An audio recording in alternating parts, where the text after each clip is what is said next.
So Angela, it's funny. We have the ability to visit with folks all the time. We get to hear their big concerns, the way they want to get prepared for retirement, all that. And it was funny. I had a gentleman last week that I was visiting with. I don't think I shared this story with you. He wanted to retire, but he just wasn't sure, like, if he had done enough. Have I saved enough? What is my healthcare going to look like?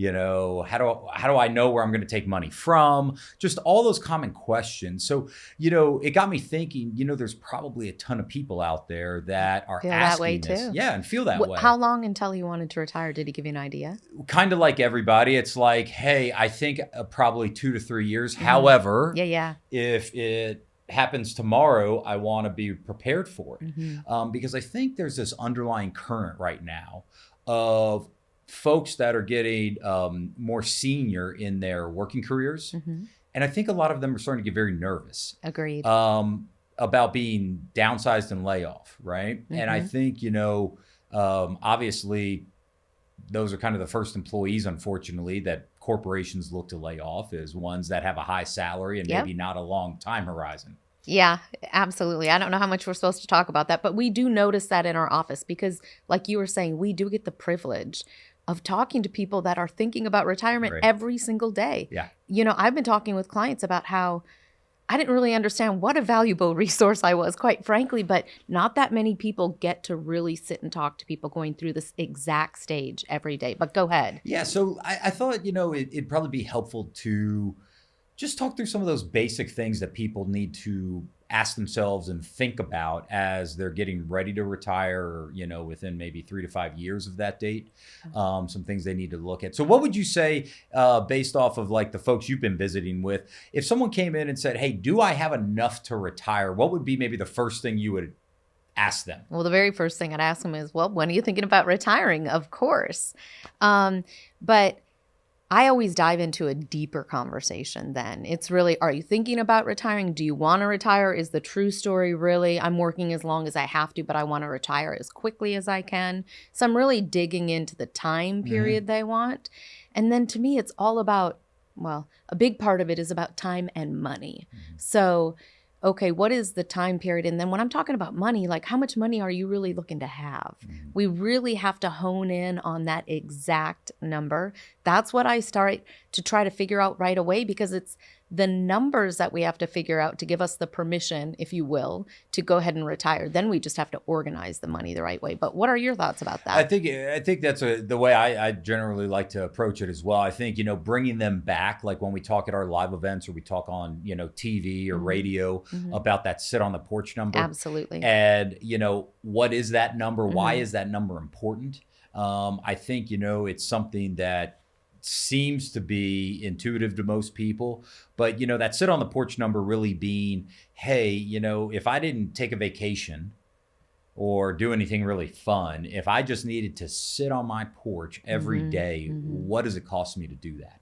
Absolutely. And, things like taxes and insurance and food and prescription medications and just whatever that is. And I think, trying to lead that person to that point of at least, okay, well, what's that basic sit on the porch number? Absolutely. I love that. And more times than not, I find just having that conversation, people haven't really thought about it. Now, there's a few people that can tell me, like, they'll tell me to the dollar immediately, but some people are like, I have no idea.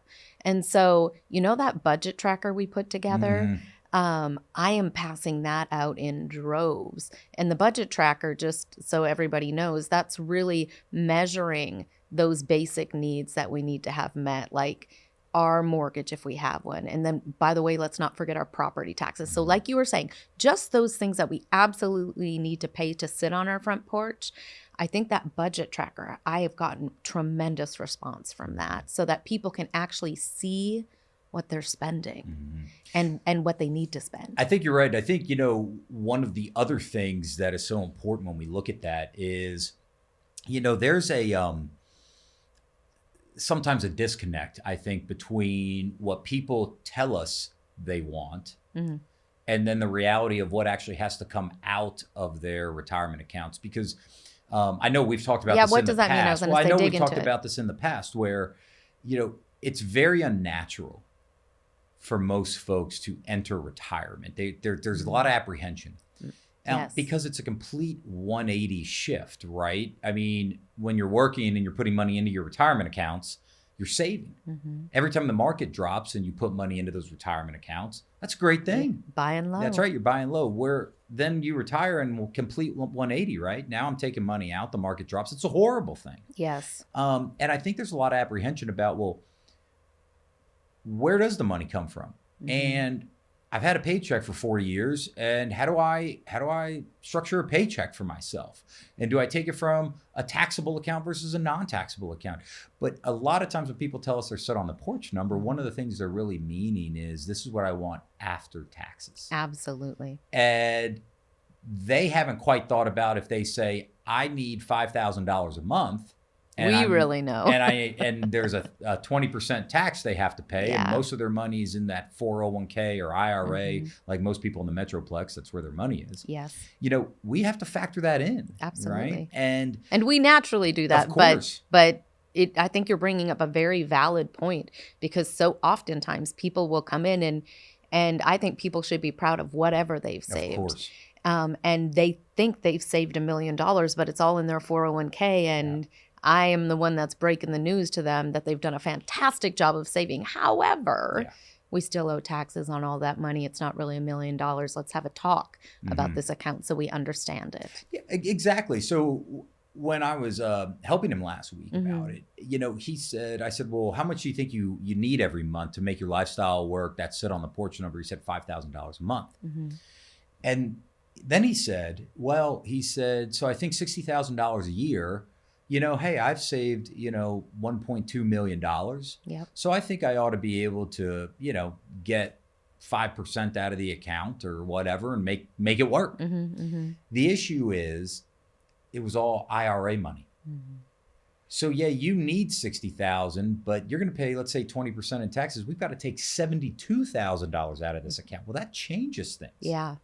And so the planning has to, I think, evolve around and make sure we're taking that into account. Very important. Yeah. Very important. And for people to understand that. So that's, we're covering a lot here, but when people are making that transition of trying to figure out how they're going to have money to retire, it's not that they're only dealing with that, right? They're like, who am I? What am I going to do? I'm no longer this person that everybody knew me to do this stuff, that I was amazing at that stuff. So yes, the numbers and the money, it's so important. And I'm going back to my budget tracker. I love that thing. And we have to just start thinking differently when we retire. Who are we? What do we want now at this stage of the game? And what is it going to cost us to live that life? So it's not only working through the numbers, it's talking about that emotional transition that a lot of people don't talk about, and who are you going to be in retirement? And we have to kind of give ourselves some grace when we're moving through that. But when we figure out who we want to be, that's when we can create the income to support that. Yeah, really well said. And I think, as folks are starting that transition or getting into retirement, making sure that obviously you've got that income plan.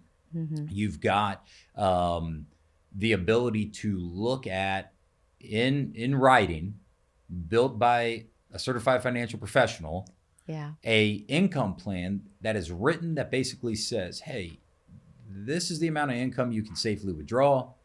We've accounted for inflation. We've accounted for taxes. We've accounted for fees. We've accounted for markets going up, markets going down. We've accounted for if one spouse passes away early. It's so hypercritical to make sure you've got that plan. And to me, that's the nucleus of where the plan really starts. Because as we always like to say, right, without income, you don't have a retirement. Yeah. And I think it's so difficult for folks that retirement's new for, to really start to figure that out. And what I find is there's a severe lack in the financial planning or investment planning space to provide the key answers to those questions. Well, there's so many people out there that will help you when you're working. They'll help you save for your retirement, right? Work and save. They'll invest your money. You can find those people everywhere. But the real gems are the ones that are going to, and the rarity are the ones that are going to be able to help you pull the money out of your accounts in retirement in an efficient manner. Very few people are trained in on that. Well, guess what? We're one of them. Yeah. I love being able to help people with that. Yeah, so do I. And that's why, with RetireSimply and the plan that we've built, taking into account not only the income, but making sure that we've really thought through the tax piece, I think is so important. So many people have saved in a manner in which is going to cause some sort of probably tax problem. Yeah, much farther down the road, nothing they have to deal with now. It'll smack them when they're probably in their late 70s or early 80s is when they're going to have to start dealing with all this stuff. Yep, and right at the worst time, right? Of course. Then, tax rates are going to get higher and all of those things. So you've got that. You've got the medical piece. Seen so many people lately, actually, that, want to retire, but they're not quite to Medicare age yet. And it's, hey, do I have maybe even enough money to live the way I want to live, but to also bridge that gap? Let's say I want to retire at 63 and Medicare, starts at 65. Hey, that could be another $10,000 to maybe $12,000 of health insurance costs. Easily, yeah. Yes. Do I have enough for that? And then when do I turn on my Social Securities and then stop withdrawing so much? I mean, there's just so much. How does it all go things. together? That's I right. get that a lot. How does it all go together? And I say, when you retire, it's kind of like having a puzzle. Everything gets connected when you retire, which is very different than your working and saving years. And what I mean by that is when you start taking income from different accounts, it affects your taxes in different ways. It all starts to work together. So it's like different puzzle pieces, and you have to know how to put them together.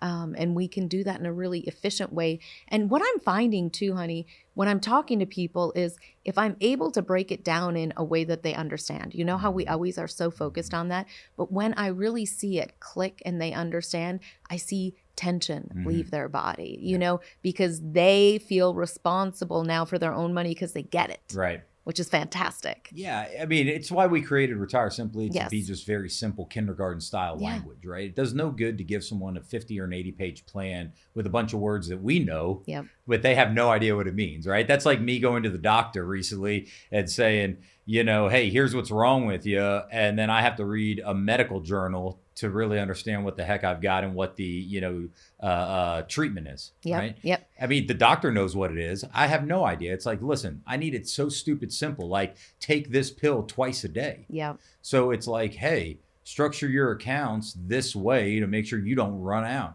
Hey, we're going to withdraw from these accounts first because of this. You see what I'm saying? We've, taking it and just making it so simple for people, to your point, releases that tension and lets them actually go and enjoy, this stage of life rather than being tied to, either their retirement or live in fear that it's not going to work out, because no one wants to unretire, right? No, they do not want that. But that does bring up another thing so often, and I'll see if you're finding this when you're visiting with folks. They're coming in, they're like, I want to retire. Like, I can't retire soon enough. My job is, rah, rah, rah, rah. And I say, okay, great. I said, most of the folks that we help retire, because of the area that we live in, we really mostly have tax problems here. We don't really have income problems that often, every once in a while. I said, and we're really trying to figure out how to make that transition into retirement as smooth as possible. So we just start talking a lot about, what they think it might mean to them, how much money they need, and how can we structure their money in a way that is flexible and nimble. So I've been sharing with people a lot about being flexible and nimble, because the market, it's doing its thing up and down, up and down. Nobody really knows. And I am finding that when people understand our philosophy and how the way that we structure retirement, we'll talk about that later, but the way that we structure retirement makes them comfortable because they know it's flexible and nimble and it can change a little bit too. And then we'll guide them when like the retirement environment changes. They love that understanding of being able to be flexible. I think when I hear you say that, I think the reason that makes so much sense is because people's lives, right, are flexible and nimble. Yeah. Very few people, it's going to work for them if you just say, hey, you get $5,000 a month for the rest of your life. Yeah. Right? What if they take a $1 big trip one year and they need $10,000 or 1 month. But then the next month or the next year or whatever, they don't take that. So the plan's got to be able, to your point, be flexible, nimble, morph, and work around their life. Yeah. And so many times I think folks, because they don't have answers to these questions, they live in fear of, well, I don't really want to sign up for that cruise because I just don't know, or I really don't want to buy that new car because I just don't know. So the whole point of the planning, right, is to give them the ability to do the things they want to do, make sure that the money that they've worked so hard to, save is there to serve them. And then they get to decide what's happening. I love that. And another way to say that too is once they really understand what's going on, it empowers them. And I think it's that empowerment of really, hey, these folks are talking to me in a way that I actually understand about my money. Like, this totally makes sense. Now I feel great and I can live my life. Another thing that I've been finding too for folks is, like I was sharing, most of the people in our area, when they retire, they can just retire. Most of my folks are going back for a side hustle. Are yours? And we'll talk about a side hustle. Yeah, they are. In fact, lately, I just had a gentleman come in, fairly wealthy. He's going to go work at Home Depot like 3 days a week and build the floor models for like the lawnmowers and the grills, just because he likes building things. That's right? Exactly what I'm talking about. Yeah. And I think, it's the side hustle being whatever that is. It's not a career, but it's just, hey, I'm still young. I'm still vibrant. I don't want to sit at home. But I also don't want to have to drive across the Metroplex and sit in a bunch of traffic on 75 or the tollway or 635 and just, be in this rat race any longer either. I had a great conversation with a lady 2 days ago, and this is what we were saying. I said, hey, so when you're working, you know how you're working and you're awesome at what you do? I said, but when you go home, like, you're still thinking about all that stuff because you got to make it work. Yeah. Okay, well, a side hustle is when you quit your career or your job, you go to a side hustle. Maybe you work 10 hours a week. Maybe you work 20. But when you go there, you go there. When you leave there, your brain doesn't stay behind. It all stays behind and you go do you. So I was sharing, one of my great dreams was, hey, maybe after I'm done with this retirement planning stuff, I'll be a Starbucks barista. Oh, you want a side hustle barista? Is that what's I would love now? that, honey. Boy. I love getting drinks in the morning. I love coffee, so hey, I'll take it. I'll be your barista. I'd like a family discount, please. But yeah, I think the side hustle is important. And I think the nice thing about that in terms of someone's income and their plan is, hey, if you're bringing in, let's say, $1,000 a month, your $5,000 sit on the porch just went to $4,000. Which slows the withdrawals, the use of your money. The use of your money. Yeah. It's something you're enjoying, and the longer you can delay, the better tapping it always your is. accounts, just the better it is, right? Well, and the more you stay engaged, the more you have something to get up for, not like you have to, but you know what I'm talking about. The more you have a routine, the more you're giving back to your community. You're you're still connected. And I think that's why a lot do it. I think, some of the questions I've been getting around, obviously, can I retire? Do I have enough? And, that sort of thing. But we talked a little bit on the medical piece, right? Like, hey, do I stay on? Do I not stay on for this medical coverage? I think that plays a role into it. I think redefining yourself, like you said, I used to be Joe, the big vice president of sales when I worked, and now I'm just retired and I'm Joe at the Starbucks or the coffee shop. So I think one of the nice things about that is, with Compass Cares and our community involvement that we do, being able to give folks that join, Compass Retirement that we serve the outlet and the ability to go and make a difference in the community and plug into a network and see people just like them that have transitioned into retirement and thriving and enjoying and all of that. Maybe just share what we just did. Yeah. So I'm so glad you brought up Compass Cares. First, I'm going to actually share why and how that kind of came about, and then I'll share what we did just last week. But it was because people were coming into the office. This was it was a little bit before COVID, and people were coming into the office all the time. And they, at that point in time, they were sharing oftentimes that they were scared. They had no idea what they were going to do when they retired. Like, for some reason, we were getting a lot of that.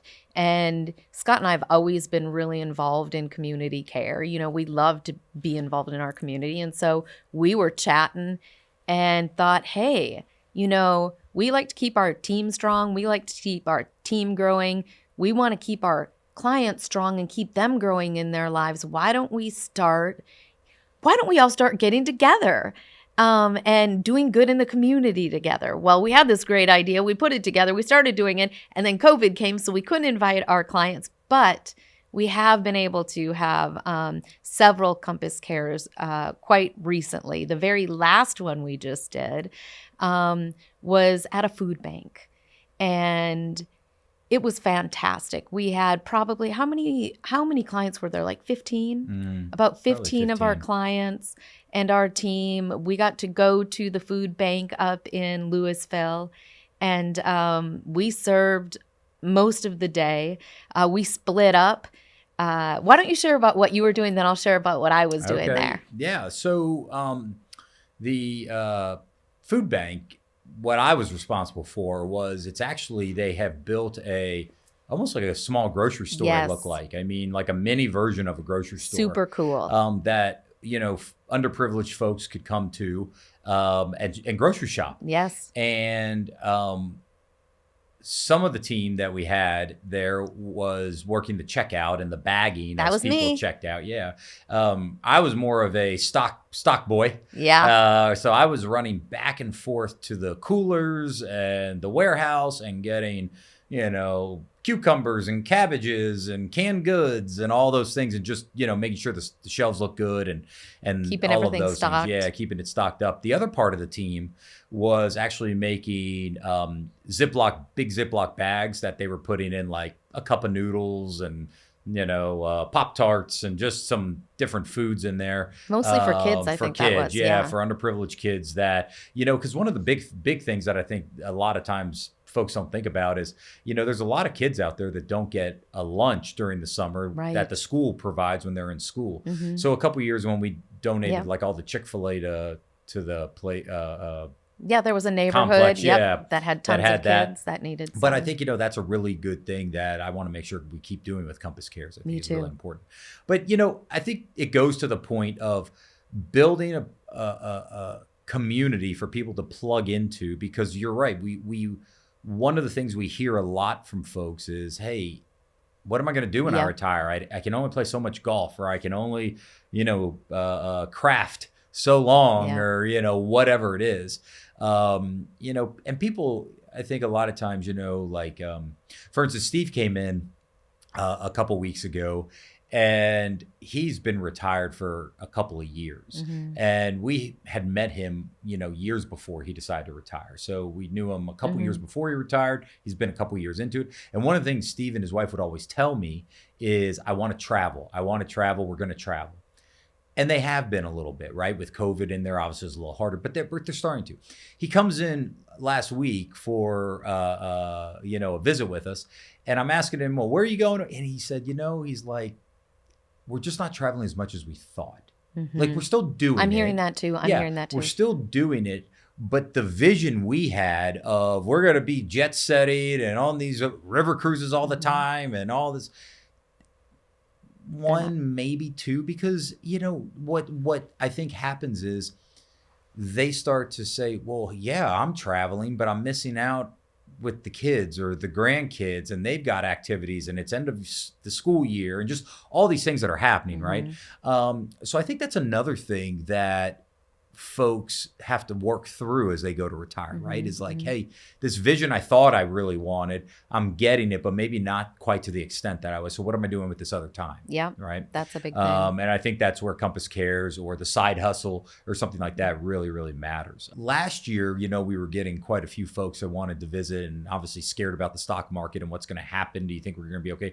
Now I'm getting a lot of folks when they come in and visit, still really concerned about the recession. Oh, I'm getting that all the time too. Is that coming, and what does that really mean for us? And yes, and where are some safe places to put my money? I'm hearing that a lot. Yeah, and is it going to be here? Yeah, I met such a sweet lady probably about a month and a half ago. Her name was Barbara.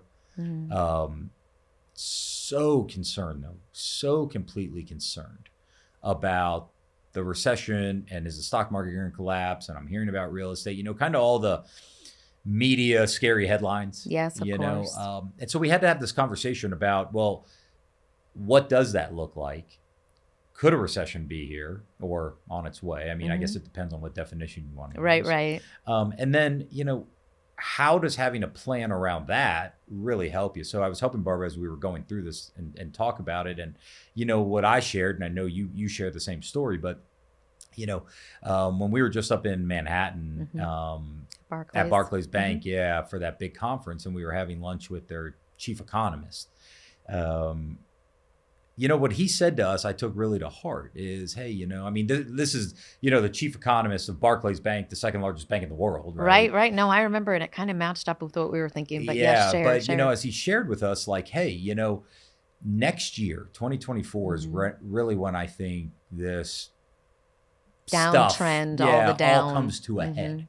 And we will see next year be a really probably volatile down year with the election and how fast interest rates have risen and, you know, the real estate market softening and just all of these things, right? Inflation's still there, although it has come down, but that's a relative term. Come down from what? Okay, It came down from 9, but it's still up from 2, you know, that sort of thing, right? So we were having this conversation and I said, but what better time, Barbara, than right now to start preparing over this next, you know, 6, 7, 8 months.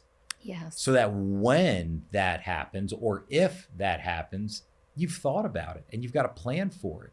And just because you prepare in your retirement plan, right, for a recession, doesn't mean you're not making any money. I mean, it doesn't mean you're super conservative. Right. It means that, no, I might give up a little bit of my return because I'm not quite as aggressive. But here's what I tell folks, and I know you do too. It's like, if we plan for a recession next year and make sure you're okay, and the recession doesn't come, all right, you probably gave up a little bit of growth. Right. But if we plan for it and it actually shows up, you're going to be so much better off and so happy that you actually took the steps to prepare for that than being in this super growth oriented or just grow. And then all of a sudden you watch your accounts drop in retirement, you know, 10, 20, 30%. Yeah. That's a disaster for people. And a lot of people went through that last year. So, you know, I am getting a lot of the recession question right now. Yeah. And I tell people, you know, all the time too, you know, and just like actually Barclays, when we were there and they were talking about, we think the market's going to bobble up and down kind of until the, 2024, and then it'll probably start sloping down. The one thing about that bobbling is it gives people hope. Like they're like, oh, maybe the market's turning around. Oh, maybe the market's turning around. And, you know, it might. But if we're looking at all the indicators and they're pointing down after bobbling a little bit, it scares me a little bit to think that people might be in that state of, hey, well, I see it bobbling around. Let's just get aggressive because things change in retirement. I mean, it's not like we're working and bringing in money anymore. So we have to start thinking about things totally different, like you bring up all the time. And I share in the office, you know, when we're doing retirement planning, we're looking at very long-term planning. And I always tell them, I know you do too, we're not day traders in here. Like we're not hustlers. We're not trying to make the best return we can all of the time. No, we have a strategy that over time is going to really give us some comfort and some flexibility and the ability to be able to move. And I think that is a really important thing during this time of fluctuation for people to understand. Hey, even though the market looks like it's happy and then going down a little bit, happy then going down a little bit, let's still structure you in a way that no matter what happens, you're okay. Very well said. And when you think about that, right, it's like if your retirement's 20 or 30 years, you have to make decisions for current laws and current markets and all that, but you also don't make knee-jerk decisions in a 6-month or a 1-year period. Yeah. And that's hard, right? And I think that's one of the actual values that a retirement planner brings, is because they are non-emotional about your money. We care about you, but we're not emotional about your money. Yeah, exactly. Yeah. And, you know, a lot of times it's, you know, helping folks kind of step back from the ledge a little bit where they feel this doom and gloom and, oh my gosh, and all that. And, you know, I think there's that old saying that's like, one of the worst things you can say is this time it's different, right? Yeah. It's not like we've been through recessions, we've been through depressions, we've been through We have COVID. monetary cycles. Yeah. And Yes. I think, it's just a matter of making sure you have a plan in place to be able to combat that. Mm-hmm. So, I mean, figuring out your income, incredibly important. The Mm-hmm. medical piece, obviously, there's a lot around that has to be figured out. The taxes you're going to owe is a big, big issue. It is. And you know what? Sometimes, and that's okay because we're all educated on different things, but sometimes and kind of oftentimes, I'll have people come into the office and I'll start talking to them just a little bit about how they've saved and the taxation on their accounts, just very simply. And a lot of them have not heard of something like a required minimum distribution. Mm-hmm. And these are just the little landmines that people don't know about, don't think about, that come and get them later. So are you finding that with required minimum distributions at all? Yeah, I think it's definitely that. Not only that, for instance, I could recall pretty recently visiting with a gentleman, and he was on just the different types of taxes. So he had, a traditional IRA, he had just a individual or like a brokerage account that he had been saving some money in and trading around in. Yeah. And then I had a little bit in like a Roth IRA. And so I took him through the three types of taxes you're going to pay. Well, he was unaware of the two types of taxes inside of that individual account. He didn't understand the difference between a long-term gain and a short-term gain. Oh, yeah. And then the tax rate that can be on that based off your income. So it's not, it can be so confusing, right? Yes. It's not even so much that, okay, this account could have two different types of taxes. Well, now the rates can be completely different depending on your income level. And it's like, well, it's this versus that, that sort of thing. So we walk through that, whether it's, you're paying all tax at ordinary income tax levels, which again, sounds fancy. It's just, hey, this is your tax regular bracket, right? Yeah. Short-term and long-term. So a year versus not holding it a year, but then if your income's under a certain amount, you don't even have the capital gains tax, right? Yes. And then I think obviously the tax-free, he understood the value of Roth. I think one of the main things that we're constantly helping people with is solve that, getting your taxable money to tax-free money. It's just because so many of them started late to the game with the Roth. I mean, I've heard it so many times like, geez, I wish I would have just started getting my money in here earlier. But neither here nor there. I think it's really about, making sure we can transition that money as cheaply as possible. Yeah. For them. Well, and I think that's one of the things too. Everything changes in retirement and nobody talks about it. And I hate to be a broken record here, but you're working and saving. Well, doggone it. Since you were a small child, you knew what saving was. And I share this all the time. Hey, you knew what a piggy bank was when you were a little kiddo. You knew that you would stick money in there and you would save money. So we all get the concept of saving. I'm not saying we all do it. And I'm not saying that there is not a sacrifice that we make when we save. So appreciating and respecting all of that. However, nobody taught us how to take the money out. Nobody taught us how to spend in retirement. And that really is just such a different mindset that I think gets missed so often. And everybody that's working, they're going to retire someday for the most part. And nobody talks about that second half of the money game. And so really being able to show people how you protect your accounts and you move your money in certain ways just so that you can take it out efficiently. It's a new conversation. Well, it is. And remember when we were just talking to Steve, right? And he was saying he was on a second career, right? He had just finished in the aeronautical as an engineer. Okay. Right. And remember, and then he was a photographer. Oh, yes. Right? Okay. Yes. So you remember what he was saying, though? He's like, hey, I had all these decisions I had to make when I left being an engineer. I had a pension I had to pick, and I had to try to figure out healthcare stuff. And he's like, I didn't know it. I didn't know anything. He's like, I knew I had kept saving money in my 401k, and I knew that I had to make some options. Yeah. And one of the things that struck me that he said was so powerful was I didn't realize when I made these decisions how permanent and impactful they were. And I've heard people, say that quite a bit. And it's really, I think, so eye-opening because a lot of times folks are presented with these big decisions they have to make. Yes. That could be $1 million decisions. Like just think of Social Security. Exactly. Right? That's I mean, maybe was a thinking. basic Social Security would be $1 million decision over your lifetime. For a couple, typically. Right. Yep. Or maybe even two, That's depending true. on their amounts. Yes. But okay, so you're making, it could be your largest retirement account over time. And you're spending more time planning your river cruise. Yeah. Oh, for sure. Than when you turn on your $1 million decision on Social Security. Mm-hmm. And you're talking to people that have no background in this thing, no experience. You're getting, people at holidays, family members telling you. Well, we don't understand the your buddy at the importance coffee of it. shop. Yes. Right.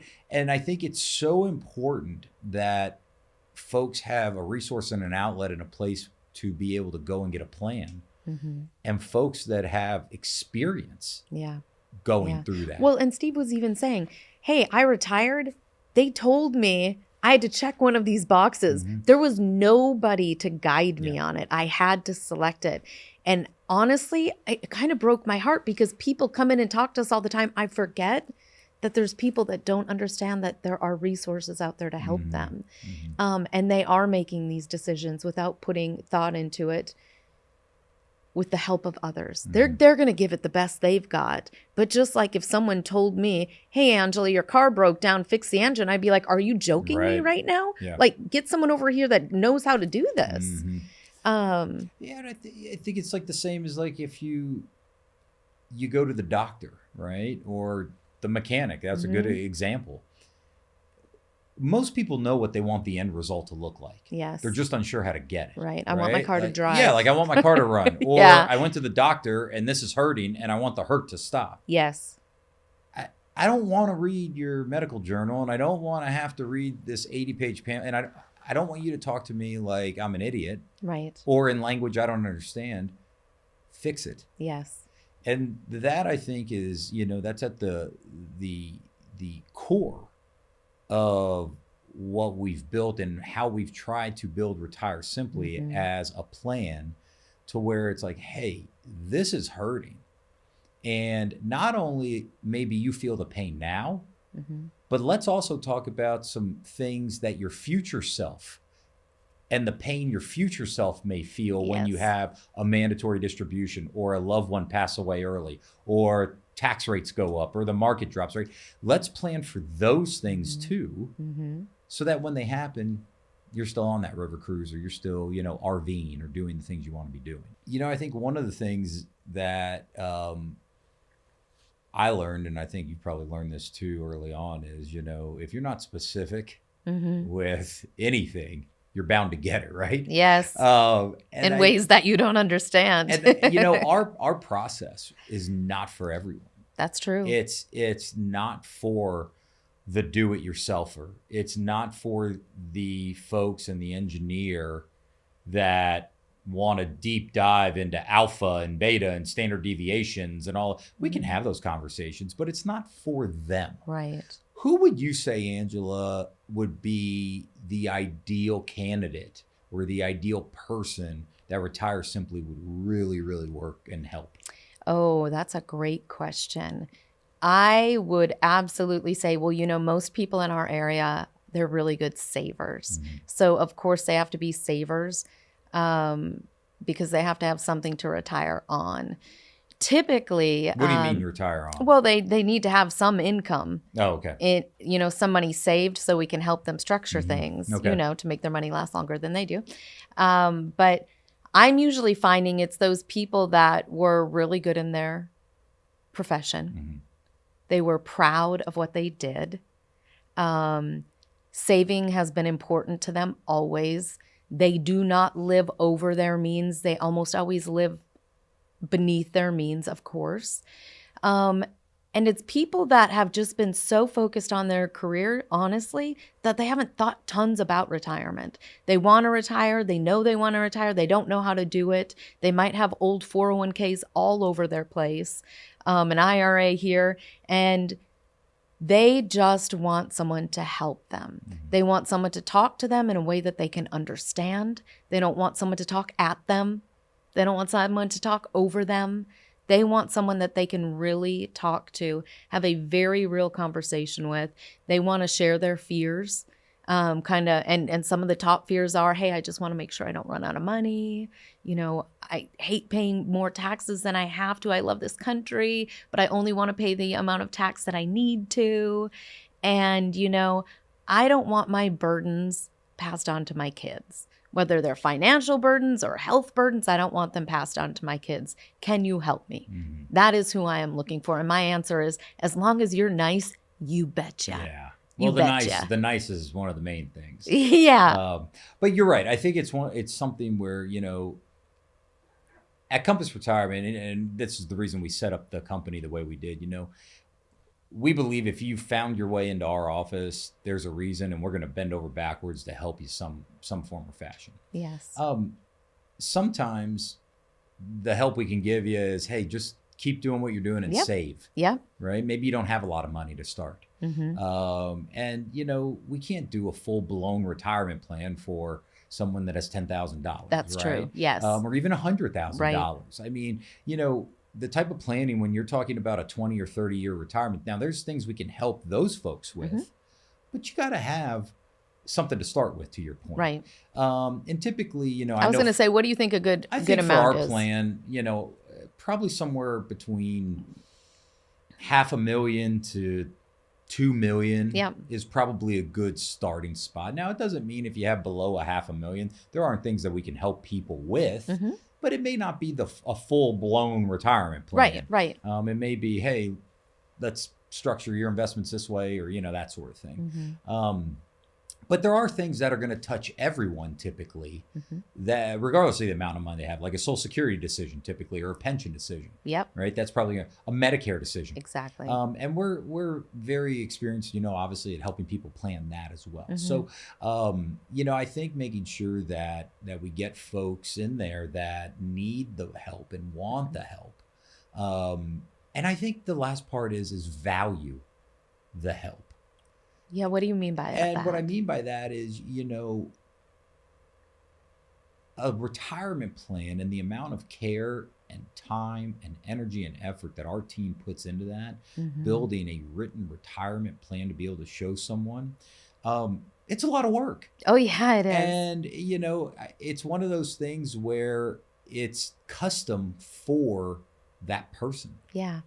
And it's there to support them, almost to be like this roadmap to help guide them through this stage of life. Absolutely. And, there's folks out there that just sometimes think, well, just let me get that and okay, whatever and all. And that's not a good fit. Oh, right? That's true, honey. Every time in the office, you hear me all the time. I'll tell people, you're so lucky to be in here. Not very many people know how to do this. And I am glad you're here. Yeah. So I think we're talking the same language there. But I think, those folks are kind of fewer and farther between. Most folks, as long as they're nice, and they want the help, we'll bend over and backwards and help them. For sure. Betcha. We'll make it work. Yeah, no doubt.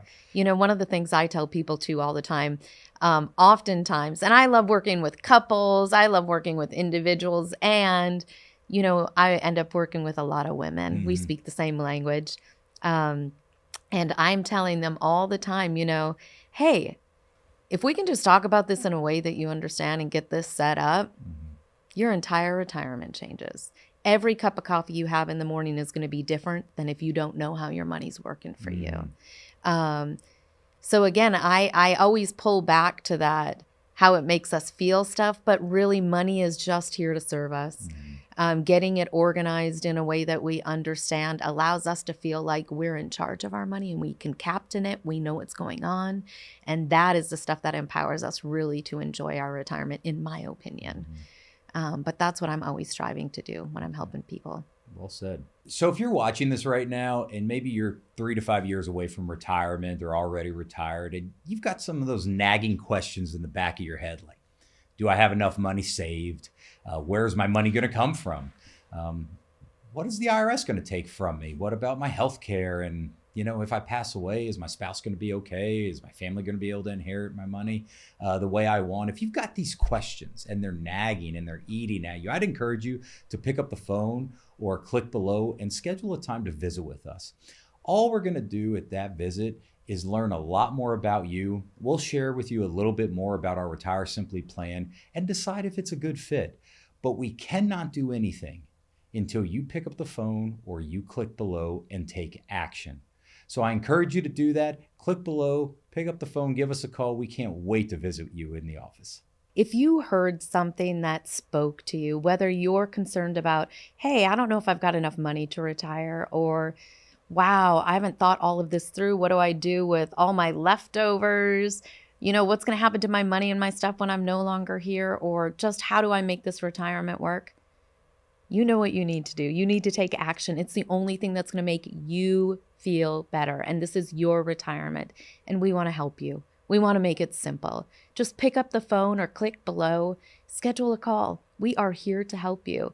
It would feel so, well, let me ask you this. What if you imagined that you had the answer to all those questions and you actually felt good about your retirement? You knew what was going on. What would your life look like then? What would you be able to do? Pick up the phone, click below. Let's work on this together.